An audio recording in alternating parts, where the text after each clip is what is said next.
ഇത് UDFന്റെ വിജയം മാത്രമല്ല, ജനങ്ങളുടെ വിജയമാണ്. അതിലുപരി CPM എന്ന പാർട്ടിയുടെയും. ഏകാധിപത്യവും ധാർഷ്ട്യവും കൊണ്ട് കുറച്ചു നാളുകൾക്കപ്പുറത്തേക്ക് ഒരു ജനതയെ മൊത്തം പിടിച്ചു നിർത്താൻ കഴിയില്ല. ഒരു ജനതയും അത്തരം മേൽക്കോയ്മകൾ അംഗീകരിക്കുവാൻ തയ്യാറായിട്ടുള്ളവരല്ല, പ്രത്യേകിച്ച് കേരള സമൂഹം. അവസരം കിട്ടുന്നതിനനുസരിച്ച് ജനങ്ങൾ പ്രതികരിച്ചിരിക്കും. അതാണ് ഇന്ന് നടന്ന വോട്ടെണ്ണലിൽ ദൃശ്യമായത്. ഇത് UDFന്റെ വിജയത്തിനപ്പുറം കേരള ജനതയുടെ വിജയമായി കാണാനാണ് ഞങ്ങൾ ആഗ്രഹിക്കുന്നത്. അതിലുപരി CPM എന്ന പാർട്ടിയുടെ വിജയമായും കാണാം. കാരണം കഴിഞ്ഞ കുറെ നാളുകളായി കേരളത്തിലെ കമ്മ്യൂണിസം പിണറായി സത്യത്തിന് വഴിമാറുന്ന കാഴ്ചയാണ് കണ്ടുകൊണ്ടിരിക്കുന്നത്.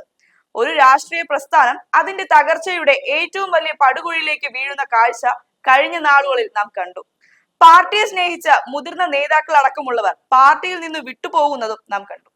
അമ്പലപ്പുഴയിൽ G സുധാകരനും പയ്യന്നൂരിൽ കുഞ്ഞികൃഷ്ണനും പാർട്ടി സെക്രട്ടറി MV ഗോവിന്ദന്റെ ഭാര്യ PK ശ്യാമളയ്ക്കെതിരെ മത്സരിച്ച് വിജയിച്ച TK ഗോവിന്ദനും എല്ലാം പാർട്ടി വിട്ടത് CPMന്റെ ഇന്നത്തെ അവസ്ഥയിൽ മനമടുത്താണ്.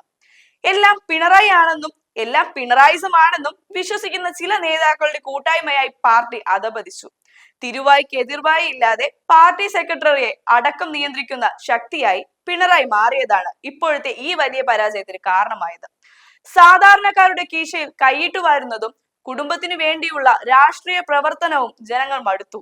4 നേരം സദ്യ ഉണ്ണാനുള്ള അന്നം കൊടുക്കുന്നതിനേക്കാൾ ജനം വില കൽപ്പിക്കുന്നത് സ്നേഹത്തോടെയുള്ള ഒരു വാക്കോ കരുതലോ ആവും. ഇത് രണ്ടും ഇരട്ടച്ചങ്ങൻ നേതാവിന് അന്യമായിരുന്നു എന്ന് പറയേണ്ടതില്ലല്ലോ.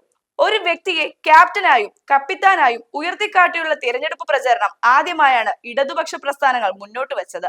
പിണറായിയുടെ ചിത്രം മാത്രം നൽകിക്കൊണ്ട് LDF അല്ലാതെ മറ്റാരുണ്ട് എന്ന തിരഞ്ഞെടുപ്പ് പ്രചരണം ജനങ്ങൾ ഏറ്റെടുത്തിട്ടില്ല എന്നാണ് ഇപ്പോൾ പുറത്തുവരുന്ന ഫലസൂചനകൾ നൽകുന്നത്. CPM ഇനിയെങ്കിലും കാര്യങ്ങൾ തിരിച്ചറിഞ്ഞു തിരുത്താൻ തയ്യാറായാൽ ഈ തെരഞ്ഞെടുപ്പ് പരാജയം CPM എന്ന രാഷ്ട്രീയ പ്രസ്ഥാനത്തിന് ആവും ഏറ്റവും കൂടുതൽ ഗുണം ചെയ്യുക. പ്രതിപക്ഷ നേതാവ് VD സതീശൻ 100 സീറ്റുകൾ നേടി ഭരണത്തിലെത്തുമെന്ന് പറഞ്ഞപ്പോൾ അതിനു മുകളിലുള്ള വിജയം സമ്മാനിച്ചിരിക്കുകയാണ് ജനങ്ങൾ. കാരണം ഈ ദാർഷ്ട്യത്തോട് കടക്കുപുറത്ത് എന്ന് പറയാൻ ജനങ്ങൾ അത്രമാത്രം ആഗ്രഹിച്ചിരുന്നു.